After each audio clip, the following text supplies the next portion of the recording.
여러분, 우리 신앙생활도 좀 몇 가지를 엄격하게 구분을 좀 해보면 다양한 사람들의 모습들을 발견할 수 있습니다.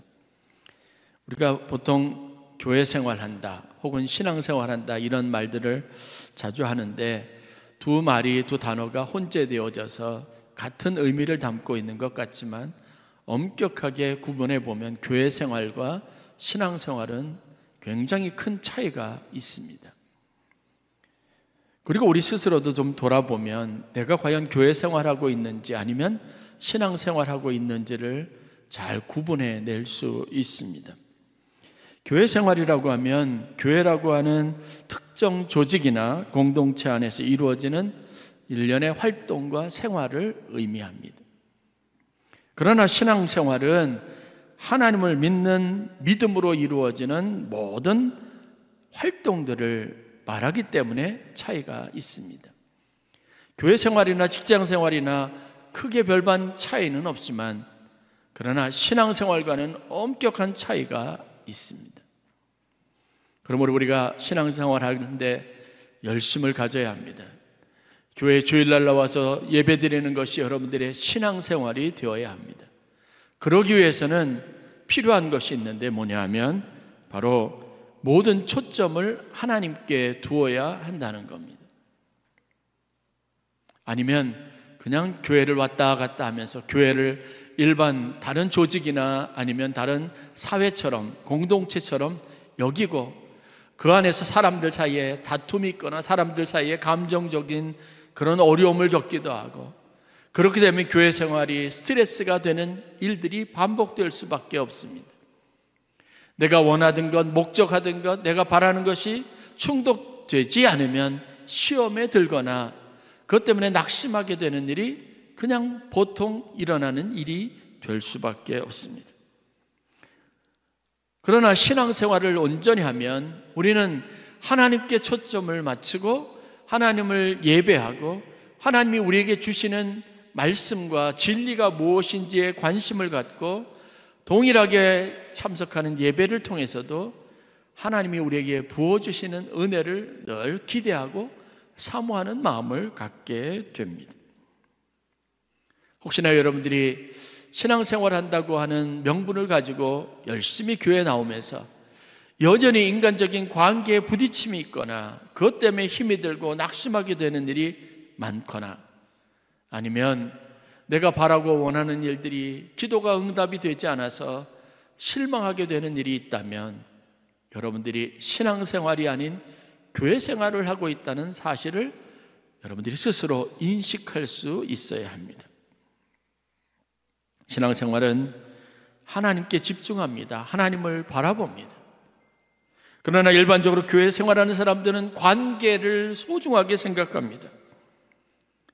그 관계 안에서 내가 얻을 수 있는 것을 항상 생각하고 그게 충족되지 않아서 어려움을 겪는 경우들이 많이 있습니다. 내면에 하나님을 두고 하나님이 내게 하실 일들을 기대하고 이것이 여러분들의 신앙생활의 가장 주된 목표가 되실 수 있기를 간절히 축원합니다. 그러지 못할 때 삶에 여러 가지 다양한 차이들이 만들어지고 인생이 달라지는 것을 우리가 성경에서 쉽게 찾아볼 수 있습니다. 오늘 우리가 읽은 본문은 모세가 하나님을 경험하고 체험하는 그런 영적인 일들을 다루고 있습니다. 이 일을 계기로 모세는 사명자가 됩니다. 하나님의 일을 위해서 일하는 종이 되고 일꾼이 되는 겁니다. 그 이전에 우리가 모세가 80년이라는 세월을 살았음에도 불구하고 그는 여전히 좌충우돌 자신의 감정이나 자신이 가지고 있는 삶의 문제들이나 어떤 사건에 휘말려서 거기서 좀처럼 헤어나오지 못하는 가장 우리와 비슷한 모습의 삶을 살아왔던 것을 기억합니다. 그런데 이런 영적인 사건, 하나님을 체험하고 하나님이 어떤 분인지를 경험하고 난 이후에 모세는 그것과는 전혀 다른 새로운 차원의 삶을 살아가게 되었다는 사실을 주목해 보아야 할 필요가 있습니다.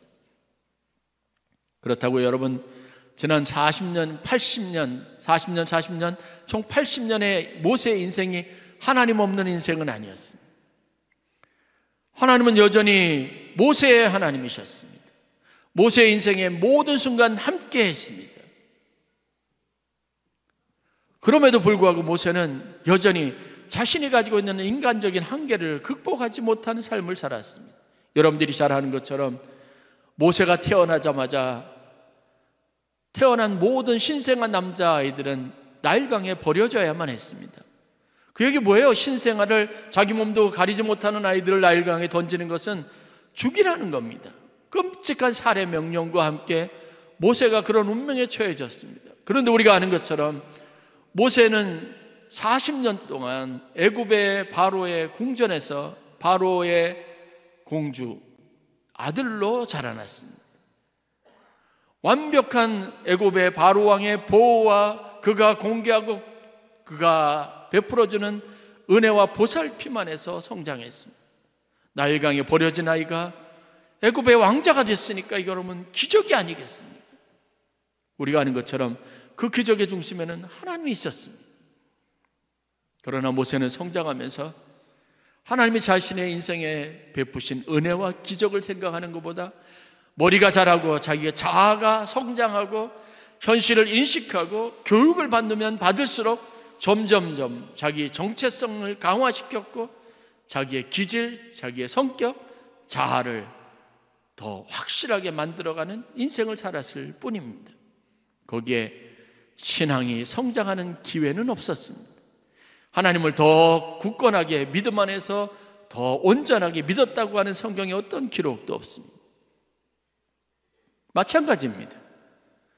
우리가 아무리 많은 신앙생활이라고 하는 명목으로 하나님이 주시는 은혜와 축복 속에 살아도 그 시간이 나로 겸손하게 하고 하나님의 능력을 더 온전하게 바라게 하고 하나님의 말씀 안에서 우리를 온전하게 세우는 축복의 시간이 아니라면, 믿음이 성장하는 계기가 되지 않으면 모세와 똑같아지는 겁니다.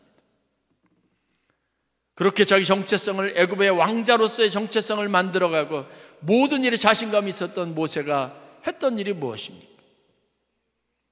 살인자가 됐습니다. 도망자가 됐습니다. 자신의 민족을 구원하기 위한 그런 의협심을 가지고 자신의 종족들에게 채찍질하는 애굽의 병사들과 다투다가 그 둘을 죽여버리고 말았습니다. 그러면 자기에게 절대적인 지지와 응원을 보내주어야 할 히브리 백성들이 자기를 보호해 주어야 하는데 아니에요. 그가 살인했던 것을 고발하려고 합니다. 애굽의 화려한 왕자로서의 그의 삶이 어느 순간인가 살인자가 되고 도망자가 되어진 겁니다. 신앙생활하면서 우리가 교회에 와서 기대하고 바라는 것이 있습니다. 우리 안에 하나님이 주신 은혜가 있으면 내가 이렇게 되리라고 바라고 기대하던 것도 있습니다. 그런데 여러분, 막상 인간적인 기대, 부딪힘에 여러분들이 낙심하게 되고 절망하게 되고 사람들 때문에 실망하게 되고, 그래서 잃어버리는 게 무엇입니까? 믿음을 잃어버리는 겁니다. 하나님을 생각하지 않습니다. 이게 교회 생활하는 우리가 흔히 겪게 되는 일입니다. 그러나 참된 믿음의 생활, 신앙생활은 사람에 집중하지 않습니다. 관계에 얽매이지도 않습니다. 오히려 관계를 더 풍성하게 하고 하나님을 집중하게 하고 하나님이 내게 주신 은혜로 사람들을 섬길 수 있는 일에 관심을 갖게 만드는 특징들이 있습니다. 여러분의 관심과 여러분이 가지고 있는 믿음의 모든 노력들이 온전한 신앙생활로 변화될 수 있기를 간절히 축원합니다. 자꾸 사람들과의 얽매임, 사람들과의 관계 어려움 때문에 낙심하기보다 여러분 안에 더 큰 사명감, 더 큰 사랑이 불일 듯 일어나는 마음의 변화와 심령의 변화가 있기를 간절히 축원합니다. 오늘 우리가 보는 본문은 모세의 인생의 큰 전환점이 되는 이야기를 분명하게 다루고 있습니다. 그가 자기 스스로에게 낙심하고 자기가 이런 정도밖에 되지 않았는지 스스로 실망했을 때, 여러분 40년 동안 모세가 광야에서 어떤 사람으로 살았는지 잘 알지 않습니까? 우리도 마찬가지예요. 내게 자랑할 만한 근거가 사라지면, 내 정체성이 흐려지면 그냥 아무것도 아닌 인생으로 살아가는 겁니다. 나를 나되게 만들고 나를 온전하게 세우고 나를 가치 있는 삶으로 이끌어 가시는 분은 하나님입니다. 오늘 본문에서 보는 거룩한 하나님의 불이 내 삶 가운데 임할 때 내 삶이 빛나게 되어져 있습니다. 오늘 모세는 광야를 떠돌다가 그곳에서 한 곳에 신비한 광경을 보게 됩니다. 흔히 광야에 있는 아주 많은 곳에 흩어져 있지는 않지만 군데군데에 있는 떨기나무들이 있는데, 그 떨기나무에 강력한 불이 타오르는 것을 보았습니다. 성경에 보면 그곳에서 여호와의 사자가 나타났다라고 표현합니다. 신비한 모습에 자기도 모르게 그곳에 시선을 둡니다. 근데 순간적으로 드는 생각이 있습니다. 아주 굉장히 강한 불이 붙었는데 그 떨기나무가 사라지지 않습니다. 타버리지 않습니다. 소멸되지 않습니다. 제가 성지순례 하면서 지나갈 때 가이드 되었던 목사님, 선교사님이 설명하는 것을 들었습니다. 저게 그 당시 흔히 있었던 광야에 있는 떨기나무라는 거예요. 근데 그 모양이 군데군데 드문드문 있고요, 그 모양이 아주 연약한 덤불처럼 되어 있습니다. 나무라는 게 여러분 수분을 충분히 빨아들여야 가지도 튼튼하고 거기서 나오는 잎이 있고 생명력이 있는데, 보통 광야에 있는 황무지에 있는 나무들은 나무 모양이 아니라 그냥 풀더미 같은 모습을 가지고 있습니다. 그래서 영어 성경에는 the bush라고 하는, 풀더미라고 하는 표현을 사용하고 있습니다. 거기에 불이 붙었으면 작은 불이 붙자마자 완전히 다 소멸되게 되어져 있습니다. 그런데 어느 순간에 모세가 그곳에 불이 붙었는데 소멸되지 않은 것을 보았습니다. 기적이었고 신비스러움이었습니다. 그때 비로소 4절 말씀을 보면 하나님의 음성을 모세가 듣게 됩니다. 그의 삶의 부르심입니다. 그에게 경험은, 체험은 이후 모세의 인생을 완전히 바꾸어 놓았습니다. 신앙생활의 결과가 여러분, 내 자아가 커지고 내 자신이 성장하고 내가 더 자신에 대해서 확신할 수 있는 과정이라면 여러분들은 늘 언제나 실패할 수밖에 없다는 걸 알아야 합니다. 그러나 우리에게 필요한 것은 하나님의 은혜의 불이 붙어야 합니다. 그 신비하고 놀라운 내 인생에 역사하시는, 나를 완전히 살을 하나님의 강력한 불이 임하는 것을 경험할 필요가 있습니다. 그렇게 되면 엄청난 인생의 차이가 만들어지게 되어져 있습니다. 오늘 성경을 통해서 우리가 배울 수 있는 하나님의 성령의 불이, 은총의 불이 임할 때 우리의 존재 의미가 어떻게 바뀌는지를 살펴볼 수 있어야 합니다. 오늘 모세가 본 것은, 그리고 그것을 통해서 얻을 수 있는 교훈은 두 가지입니다. 첫째는 하나님의 불은 강력하지만 결코 우리를 소멸시키지 않는다는 겁니다. 이 이야기가 무엇일까를 곰곰이 새겨보았습니다. 하나님은 강하게 우리 가운데 임재하시지만 그렇다고 우리의 삶에 바뀌는 것은 아닙니다. 우리가 소멸되는 것은 아닙니다. 하나님의 불은 단지 우리의 내면을 새롭게 할 뿐입니다. 하나님의 임재를 강력하게 체험하게 될 뿐, 우리의 삶은 여전히 그대로이고 우리의 환경도 여전히 그대로라는 겁니다. 하나님의 불은 우리 자신을 보존하면서 우리를 신령하게 하는 특징이 있습니다. 우리를 하나님의 사람으로 만들어 가는 특징이 있습니다. 우리가 받는 은혜 체험도 이와 같은 겁니다. 모세가 하나님의 이 신비한 은혜를 체험했을 때 그의 안에는 가장 큰 변화는 심령의 변화입니다. 내면의 변화입니다. 그는 평범한 목자에서 하나님이 세우신 일꾼이 된 겁니다. 하나님이 역사하시는 것도 마찬가지입니다. 우리가 평범한 한 집의 가장이고 한 집안의 주부일 수 있습니다. 그러나 성령이 임하면 우리의 존재가 바뀌게 되어져 있습니다. 우리가 신령한 존재로 새롭게 지어지게 됩니다. 내가 누구인지가 중요한 게 아니라 하나님이 내게 함께 하실 때, 하나님의 능력이 나의 가운데 임하실 때 내가 무엇을 할 수 있는지를 주목하게 되는 겁니다. 다윗이 10대 소년일 때 하나님의 기름 부음을 받았습니다. 그에게 부어진 기름은 왕으로서 하나님이 부으신 기름입니다. 그렇다고 여러분, 그 기름 부음이 받은 순간 다윗이 갑자기 타임머신을 타고 왕궁으로 옮겨간 것이 아닙니다. 그는 여전히 들판에 있었습니다. 그의 일은 여전히 양을 치르고 들에 있는 가축들을 돌보는 일이었습니다. 그러나 그의 마음에는 하나님의 기름 부으심이 있고 그를 이스라엘의 위대한 왕으로 세우신 분명한 사명이 있었습니다. 그 마음이 그의 태도를 바꾸었고 그가 하는 모든 일의 의미를 달라지게 만들었습니다. 바울의 인생에 부어졌던 성령의 불도 마찬가지였습니다. 바울에게 내렸던 불은 그의 눈을 멀게 했습니다. 앞을 보지 못하게 했습니다. 그가 눈을 다시 회복하고 난 이후에 여전히 자신의 인간적인 자기의 이력과 경력과 학력과 자기의 정체성을 가지고 사도들 사이에 끼어서 무엇인가 하려고 했지만 사도들에 의해서 다 거부되었습니다. 그의 인생에 달라진 것은 없었습니다. 그는 여전히 그대로였고 그는 여전히 다소에 머물면서 평범한 한 사람으로 살았습니다. 예수의 마음에 새로운 하나님의 불이 임한 것도 역시 마찬가지입니다.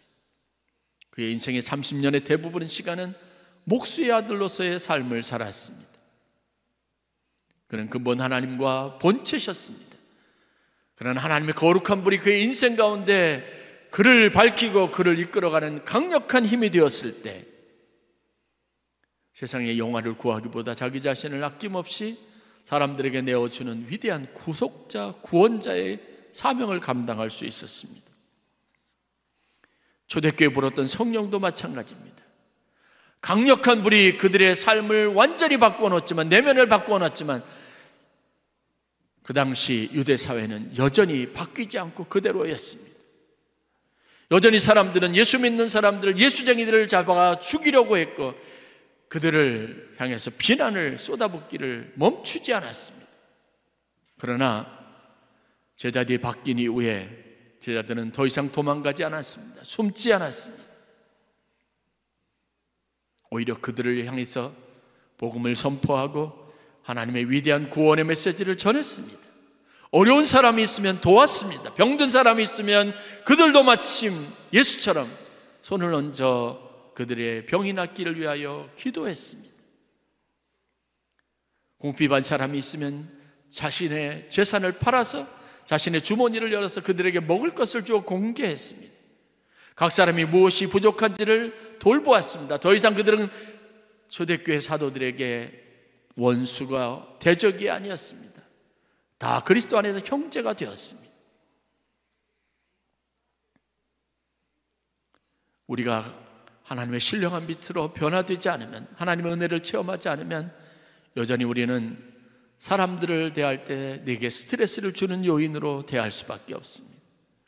직장에 다니면서도 여전히 피곤하고 힘들고 내 노동의 대가를 쥐어짜는 것으로 인식할 수밖에 없습니다. 내가 하는 일이 의미 없고 가치 없는 일입니다.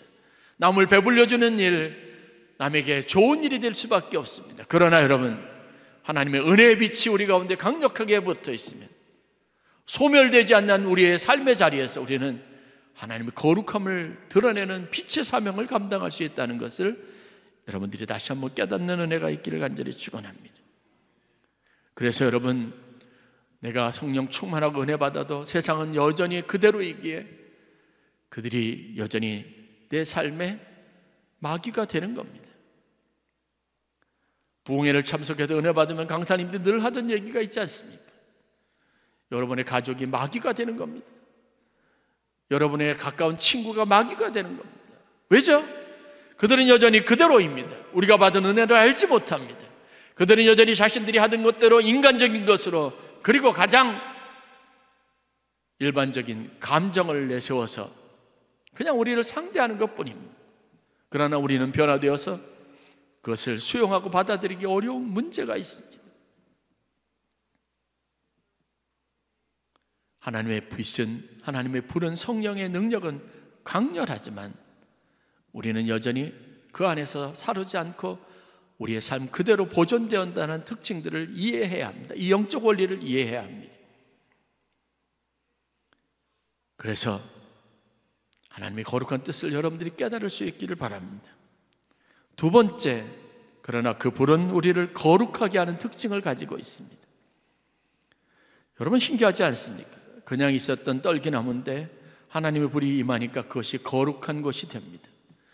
오늘 5절 말씀을 보면 하나님께서 모세에게 내가 손 것은 거룩한 것이니 내 발을 신발을 벗으라고 말합니다. 그냥 늘 헤매던 광야입니다. 늘 가축들과 함께 다니던 길입니다. 그러나 하나님의 불꽃이, 하나님의 은혜가 임하는 그 자리는 신성하고 신령한 곳이 되는 겁니다. 여러분의 삶은 여전히 그 자리에 머물러 있어도 하나님의 은혜가 여러분 가운데 임하면 성도들은 하나님의 거룩한 자녀가 되는 겁니다. 여러분들의 가정은 하나님이 내게 주신 축복의 기업이 되는 겁니다.